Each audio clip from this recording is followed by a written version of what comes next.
आज मी तुमच्यासोबत झटपट अशी व्हेज पुलावची रेसिपी शेअर करणार आहे. वन पॉट मील आहे, जास्त वेळही लागत नाही, झटपट होतो, चवीला खूप भारी लागतो. रोज रोज वरण, आमटी, भात खाऊन कंटाळा येतो. मग काहीतरी वेगळं झटपट खावंसं वाटत असेल तर हा तुम्ही बनवू शकता पुलाव. साहित्यही खूप कमी लागतं. घरामध्ये जे साहित्य असतं त्यामध्ये आपण हे बनवणार आहोत, त्यामुळे कोणीही सहज बनवू शकतं. आणि चवीला एवढा भारी लागतो ना, की एकदा बनवल्यानंतर नेहमी तुम्हाला घरचे फर्माईश करतील बनवण्यासाठी.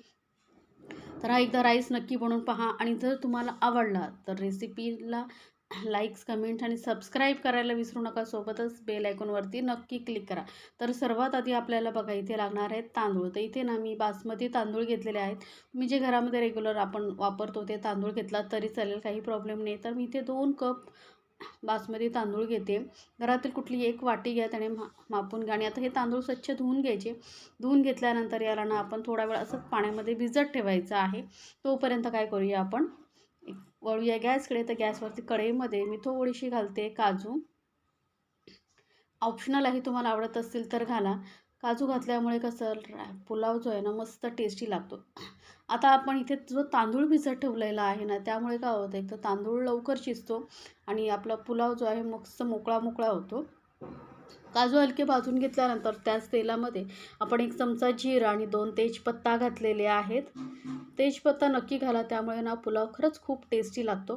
तर जिरं आणि तेजपत्ता थोडं तळकल्यानंतर यामध्ये घालू एक मध्यम आकाराचा कांदा बारीक चिरून घेतलेला आहे. आणि कांदा आहे ना आपल्या मीडियम गॅसवरती मस्त असा सोनेरी कलर येईपर्यंत भाजून घ्यायचं. त्यानंतर यामध्ये घालते मी आलं लसूण पेस्ट. एक मोठा चमचा भरून आलं लसूण पेस्ट घातलेली.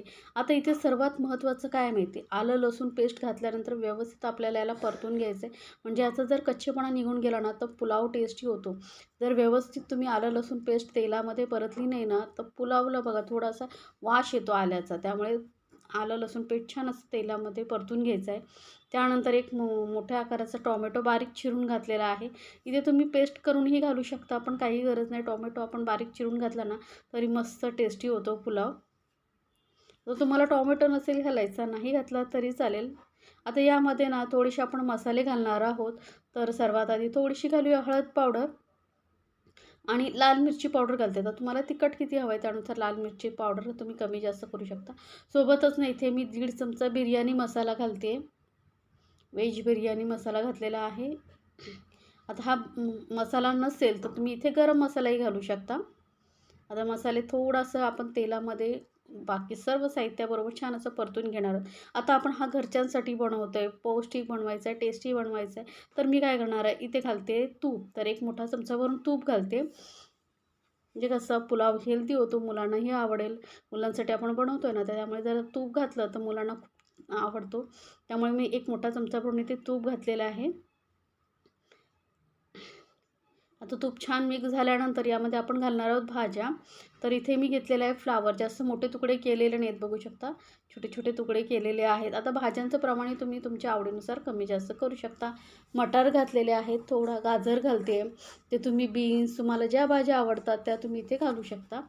आता भाज्या घातल्यानंतर छान असं सर्व भाज्या आणि मसाले आपण मिक्स करून घेणार आहोत. तर बघा छान असं मिक्स करून घेतलेलं आहे. आता या ना भाज्या आपल्याला थोडा वेळ शिजून घ्यायच्यात. आपल्याला आधी एकसाथ यामध्ये राईस घालायचं नाही, नाहीतर काय होतं माहिती आहे, राईस शिजतो आणि भाज्या कच्च्या राहतात. तर इथे थोडंसं अर्धी वाटी मी पाणी घालते आणि या भाज्या आपण थोडा वेळ शिजून घेणार. जास्त नाही, 5 मिनटं भाज्यांना वाफ दिली ना ते छान शिजल्या जातात. आता यामध्येच आपण घालूया चवीनुसार मीठ. तर बघू शकता आपण मीठ घातलेलं आहे. छान असं मिक्स करून केलं ना, आता आपण झाकून 5 मिनटं आपण मस्त एकदम कमी गॅसवरती शिजू देऊया.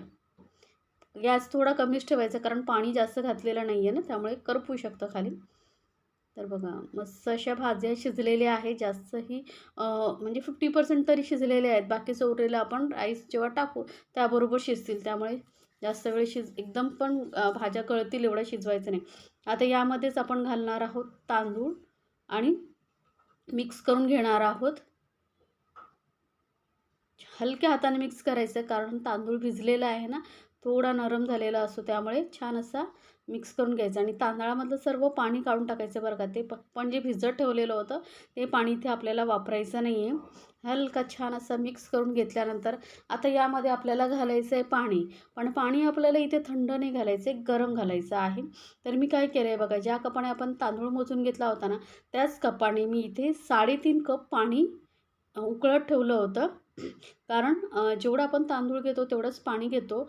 पण आपण थोडं पाणी भाज्यांसाठीही वापरलं होतं आणि इथे तांदूळ भिजत ठेवला होता बासमती तांदूळ ना, त्यामुळे तो थोडा नरम झालेला असं लवकर शिजतो. त्यामुळे जास्त पाणी घालायचं नाही, नाहीतर काय होईल तांदूळ एकदम जो पुलाव आहे ना एकदम चिकट होईल, जास्त शिजला जाईल. त्यामुळे थोडं आता पाणी कमीच ठेवायचं आहे. 3.5 कप पाणी ठेवलेलं आहे आणि याला छान असं मिक्स करायचं आणि उकळी काढवून घ्यायची आहे. तर गॅस आता थोडा मी फास्ट केलेला आहे आणि याला उकळी काढून घेते. बघा आता मस्त अशी उकळी आलेली आहे. पटकन मिक्स करून घेऊया आणि याला ना आता आपल्याला कवर करून म्हणजे झाकण यावरती ठेवून शिजू द्यायचं आहे. तर गॅस एकदम मिडियमपेक्षा कमी केलेली आहे आणि शिजू द्यायचं. आता इथे बघा काय माहिती आहे, हा जो होल आहे ना याच्यातून वाफ जाते, त्यामुळे जे पाणी आहे ना ते बाहेर येणार नाही. पण आता असं होल नसेल तर थोडंशी असं झाकण साईडला करून ठेवायचं, म्हणजे त्यातून वाफ निघून जाईल. आता ह्याला झाकून आपण छान असं शिजू द्यायचं आहे. पण काय करायचं आपल्याला ना मध्ये मध्ये मिक्स करत राहायचं आहे थोड्या थोड्याने 2-3 मिनिटांनी. म्हणजे काय होतं असं जेव्हा आपण पुलाव बनवतो ना, तेव्हा त्या भाज्या ज्या आपण घालतो ना त्या सर्व वरती येतात आणि राईस खाली राहतो. त्यामुळे असं मध्ये मिक्स केल्यामुळे काय होतं, भाज्या सर्व एकसमान मिक्स होतात. आता याला परत आपण झाकून पाणी आटेपर्यंत शिजू द्यायचं आहे. तर बघा मस्त असं एकदम गॅस मंद केली होती आणि मस्त असं आपण भाजी आटेपर्यंत भाज्यामधलं राईसमधलं पाणी आटेपर्यंत शिजवून घेतलेलं आहे. मस्त मोकळा मोकळा असा आपला हा राईस तयार झालेला आहे. आता याला आपण वरून थोड्याशा काजू घालूया, ज्या आपण तळून घेतल्या होत्या. तुम्हाला आवडत असेल तर कोथिंबीरही घालू शकता, पण काही गरज नाही. आणि मस्त असं गरमागरम हा व्हेज पुलाव आपण सर्व करणार आहोत. बघू शकता आणि जबरदस्त टेस्टी लागतो. जास्त वेळ हे लागत नाही, साहित्यही कमी लागतं आणि जास्त भांड्यांचा पसाराही होत नाही. त्यामुळे मला तरी हा पुलाव खूप आवडतो. तुम्हीही नक्की बनवून पहा, तुम्हालाही खूप आवडेल. जर रेसिपी आवडली तर चॅनलला लाईक्स, कमेंट आणि सबस्क्राईब करायला विसरू नका. सोबतच बेल आयकॉनवरती नक्की क्लिक करा, म्हणजे काय होईल माझ्या नवीन रेसिपीची नोटिफिकेशन लगेचच तुमच्यापर्यंत पोहोचेल. बनवा आणि फॅमिलीसोबत एन्जॉय करा. गरमागरम असा व्हेज पुलाव झटपट होतो, टेस्टी लागतो, मुलांनाही आवडेल. पाहुणे जर येणार असतील तर तुम्ही हा झटपट बेत बनवू शकता, त्यांनाही खूप आवडेल. कारण खरंच खूप टेस्टी लागतो हा व्हेज पुलाव.